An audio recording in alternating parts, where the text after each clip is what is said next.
aprendí lo que yo considero que es una de las más importantes lecciones para un liberal, ¿no? Que es la de no dejarse llevar por las mayorías, ¿sí? No seguir la corriente. En el momento me había parecido un sinsentido, pero después entendí el sentido. Era hacerles sentir, hacerles saber que lo están vigilando y que les controlan todo tipo de comunicaciones, que el ojo del Estado estaba presente en todos los aspectos de la vida de ellos.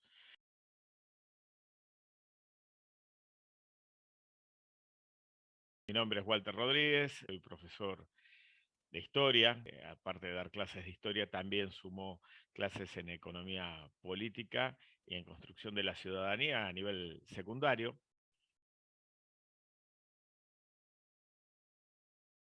Siempre desarrollé mi actividad en el sector privado, en escuelas absolutamente privadas, nunca subvencionadas por el Estado, algo que intencionalmente busqué. Tuve la suerte de poder hacerlo porque realmente en el mercado laboral docente lo más probable y casi inevitable es caer en escuelas o subvencionadas por el Estado o que son del Estado. Así que bueno, tuve por suerte la suerte, ¿no? De poder evitar recibir dineros del Estado que por mis sentimientos anarcocapitalistas me resultan inadmisibles.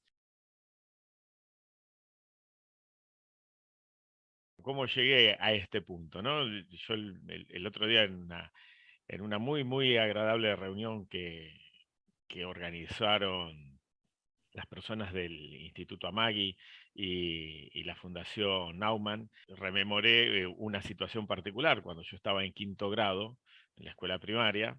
La maestra había dado un ejercicio de matemáticas. Yo, como alumno en aquella época en matemáticas, era término medio, es decir, no era de los buenos, tampoco era de los desastrosos, siempre un 6 un 7 ahí era el nivel en el que me movía. Y este ejercicio de matemática era complicado. Y la maestra pide los resultados, yo veo mi resultado, me daba, vamos a suponer, X, y a todos les estaba dando Y. A los que eran claramente buenos en matemática les daba Y, a mí me daba X, y cuando la maestra preguntaba, todos decían y yo tengo X, ¿qué hago? Me callé la boca, no dije nada, y bueno, la maestra insistía, alguien le dio algo distinto y yo nada, porque no quería pasar papelón, el único que no la sabía la respuesta, y bueno, resultó que la respuesta correcta era X, que era lo que me había dado a mí. Y ese día salí terriblemente indignado del colegio y aprendí lo que yo considero que es una de las más importantes lecciones para un liberal, ¿no? Que es la de no dejarse llevar por las mayorías, ¿sí? No seguir la corriente, sino que tratar siempre de confiar en los propios análisis que uno hace, porque equivocados o no, son nuestros, ¿sí? Y uno debe cargar con las consecuencias del propio análisis.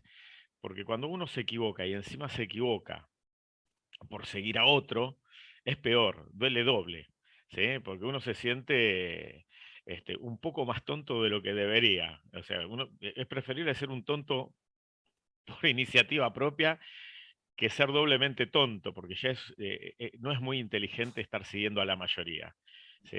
Y dejar por pereza intelectual, ¿sí? Dejar la responsabilidad de las decisiones en otros. Así que bueno, eso fue el momento que yo siempre recuerdo. Salí del colegio con una indignación enorme y un enojo enorme conmigo mismo. Y ahí aprendí a que no tenía que seguir la corriente de la mayoría. No porque la corriente de la mayoría necesariamente estuviera mal, sino porque yo había renunciado a mi propio análisis. Con el tiempo, con el tiempo, después fue descubriendo que esa es una forma muy liberal de afrontar la realidad, porque este es el punto interesante, ¿no? Muchos piensan que el liberalismo es hablar de economía, y en realidad el liberalismo no es economía, o sea, el efecto de las ideas liberales se ven en la economía. Pero estamos hablando, cuando hablamos de liberalismo, estamos hablando de principios morales, de actitudes frente a la vida, de cómo abordar, ¿sí?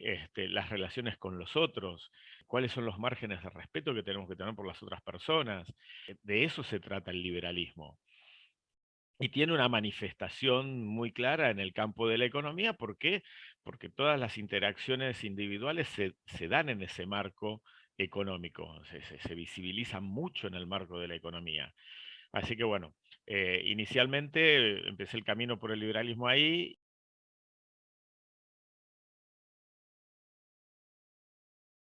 Y con el tiempo, bueno, ya más formalmente el liberalismo lo descubro en, en el estadio de River Plate, en aquella época cuando la UCD había llenado un estadio y además con el otro mérito extra, ¿no? En el ingeniero Alzogaray, el gran ingeniero Alzogaray, que logró llenar el estadio River Plate cobrando la entrada además.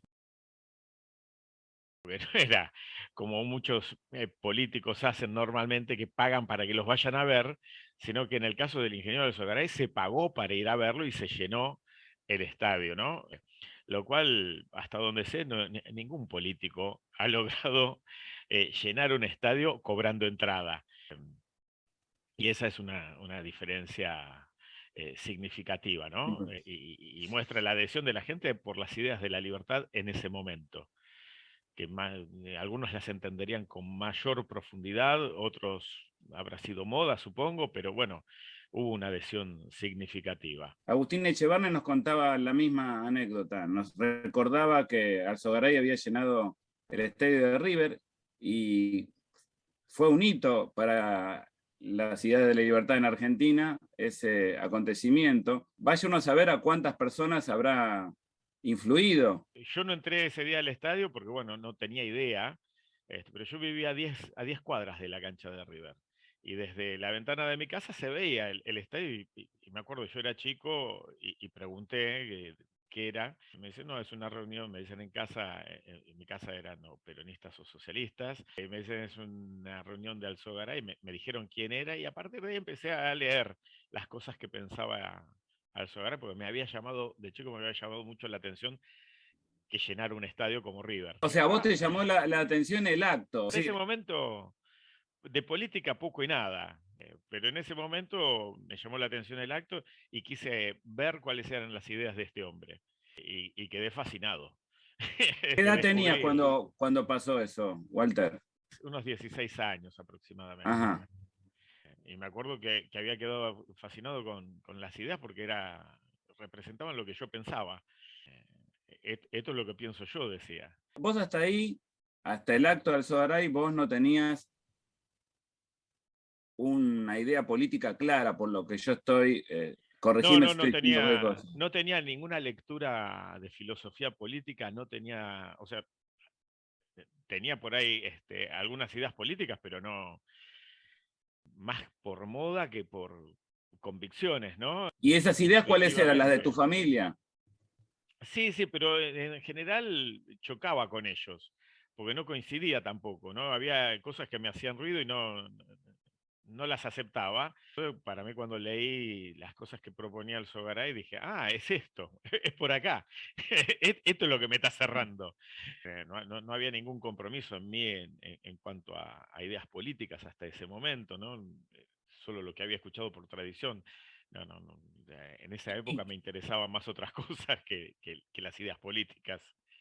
Me interesaban los barcos, la navegación, me interesaba obviamente las cosas de adolescente, ¿no? De estar con los amigos, jugar a la pelota y después como fuera de eso, la historia me gustaba y leía cosas de historia y obviamente que todo lo que tuviera que ver con los barcos. De hecho, hice el secundario en una escuela que dependía de la Armada, que depende de la Armada, que es en aquella época era secundaria, creo que hoy día es terciario, que es la Escuela Nacional Fluvial, y me recibí de oficial de Marina Mercante, lo que me lleva a una segunda etapa en mi vida, porque ya recibido como oficial de Marina Mercante, yo me acuerdo que, bueno, uno puede ejercer como oficial con el título de patrón fluvial de segunda, que es con el que se egresa de la Escuela Nacional Fluvial, y ejerce como oficial en buques que navegan por el río, por el Paraná, por el río Uruguay, por el río de la Plata. Y yo quería hacer el salto a la pesca. Y para ingresar a la Escuela Nacional de Pesca se requería tener un año de navegación en un barco pesquero. Entonces, me acuerdo que había logrado entrar a una empresa pesquera de origen ruso. Esto ya estamos en los inicios entre el final del gobierno de Alfonsín, inicios de Menem, el caos de la hiperinflación.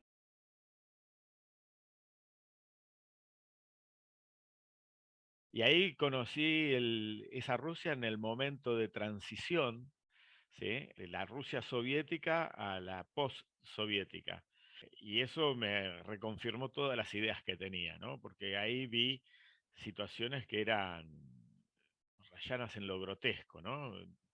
Por caso, el capitán del barco era de apellido Levy, ¿no? El barco, el capitán ruso. El barco se llamaba Sobarco 1 y tenía una tripulación de 30 rusos, 10 argentinos, y había un capitán argentino y había un capitán ruso y después la tripulación. Así que había que manejarse predominantemente en ruso, así que tenía un pequeño diccionario que me ayudaba, porque los rusos no hablaban en inglés, yo tampoco hablaba inglés, así que no iba a hacer mucha diferencia, Mm. y obviamente tampoco hablaban en castellano, y como eran mayoría, nosotros nos teníamos que amoldar un poco más a ellos.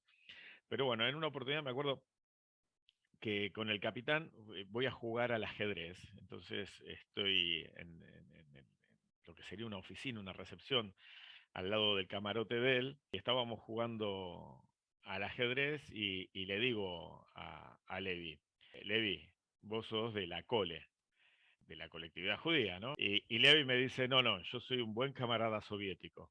E insistí con la pregunta un par de veces y me dice, no, soy un buen camarada soviético y me guiña el ojo.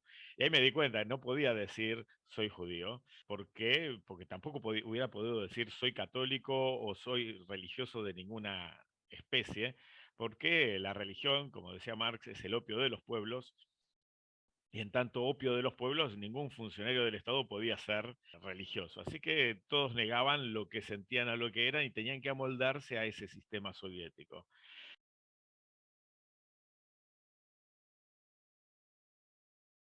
Otra de las cosas que vi, me acuerdo, cómo les grababan las conversaciones. Yo podía hablar con mi familia, si mal no recuerdo, tenía unos 10 minutos a lo largo del mes para hablar cuando yo quisiera con mi familia. Ellos tenían un par de minutos en el mes para hablar con la familia de ellos y me acuerdo que en la sala donde se entraba para hablar por radio en aquella época no existía los celulares ni todas las formas de comunicación que tenemos hoy día. Entonces, en esas comunicaciones que se hacían por radio, había un enorme aparato de esas grabadoras antiguas que tenían los carreteles grandes con la cinta. Hablaban ellos, ponían en funcionamiento el carretel ese aparato enorme, y les grababan toda la conversación. Si recibían noticias de los familiares, la noticia, esto en el momento no lo entendí, pero después sí comprendí por qué lo hacían. Obviamente recibían un mensaje. En el mensaje que recibían lo tipeaban, pero tipeaban todo el mensaje. Una vez que estaba todo tipeado, tachaban las partes que consideraban inconvenientes, que no querían que el tripulante supiera, mensajes privados de su familia, y lo Sí, sí, tachaban sí. a propósito, y le entregaban esto. Claro, en el momento me había parecido un sinsentido, pero después entendí el sentido. Era hacerles sentir, hacerles saber que lo están vigilando y que les controlan todo tipo de comunicaciones, que el ojo del Estado estaba presente en todos los aspectos de la vida de ellos. Y esto genera miedo, ¿sí? Más allá de la indignación que les podía generar, de la bronca, era una bronca que tampoco se atrevían a manifestar, salvo que estuvieran borrachos. ¿Sí? Ajá. Qué Eh, interesantes. se tomaba mucho, pero si no, no se atrevían a decir nada. Y después entendí, porque a bordo del barco había 3 comisarios del pueblo. De los 3 comisarios del pueblo había uno que sabían quién era, un comisario del pueblo, había otro que suponían quién era, pero había un tercero que nadie sabía quién era. Y ellos suponían que había 3, podía haber más. ¿Sí? Entonces el sistema genera un miedo a opinar, a decir lo que uno siente o piensa, que francamente me pareció del todo irracional. ¿Sí? Esto no es ni lucha contra un modelo capitalista que puedan considerar injusto, ¿no? Esto es el control de la vida de las personas. Es establecer a un grupo de gente en un nivel de poder para poder usar a otras personas en beneficio propio y a través del terror, ¿no? Porque esto se evidenciaba.